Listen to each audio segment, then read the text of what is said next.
Ce week-end, j'ai dormi dans un des hôtels du zoo de Beauval.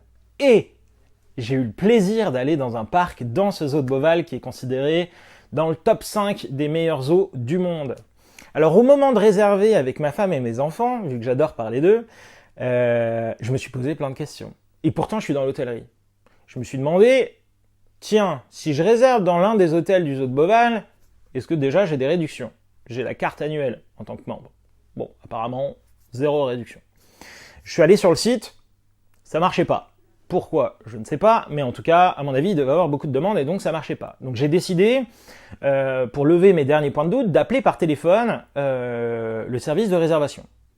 Après une vingtaine de minutes d'attente, et là, petit aparté, mais je vous recommande aux autres Beauval de faire appel à HDB pour avoir justement des commerciaux qui décrochent dans un délai de 3 sonneries quand vous avez des pics d'activité. Mais bref, j'ai attendu un certain temps pour avoir un commercial au téléphone, une commerciale en l'occurrence, qui était incroyable.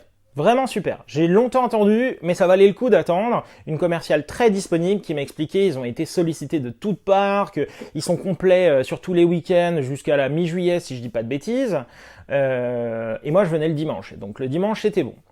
Mais je me suis posé plein de questions. Je me suis demandé, tiens, est-ce que maintenant dans les hôtels, je peux bien prendre un petit déjeuner buffet? Moi, je suis un grand amateur de petit déjeuner buffet. Et ben en l'occurrence, c'était le cas. Mais on ne me l'a pas partagé par téléphone à ce moment-là.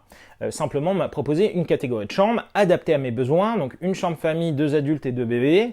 Et donc il y avait une grande chambre. Je connaissais déjà l'hôtel, donc j'étais plutôt rassuré, mais j'avais des interrogations sur les conditions d'accueil en période Covid, après ces effets de déconfinement, et je ne trouvais pas ces informations sur Internet. Première question que je me suis posée, l'hôtel, qui est les Pagodes de Beauval, que je vous recommande d'ailleurs, qui est classé 3 étoiles, mais qui à mon avis vaut bien plus que ça, a une magnifique piscine extérieure. Est-ce que la piscine est ouverte au public? C'était pas marqué sur le site, aucune info.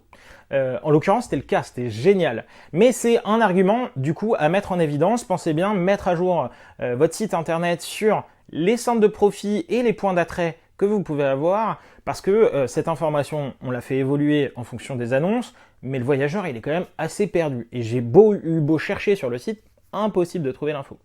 Également, j'ai eu le plaisir de dîner en intérieur, dîner buffet, un buffet incroyable. Et l'année dernière, j'étais déjà allé aux Eaux de Beauval en période Covid, et là, pour le coup, je m'étais dit, les hôtels, je vais pas y aller, et j'avais pris un Airbnb. Et franchement, c'est pas du tout le même plaisir, et ça fait du bien de retrouver les services d'un hôtel. Pas besoin de faire le ménage, pas besoin de faire la vaisselle, un choix incroyable sur des buffets, et ça c'est super cool. Et on se concentre uniquement sur la visite de son zoo de Beauval que je vous recommande à tous. C'était le tips du jour.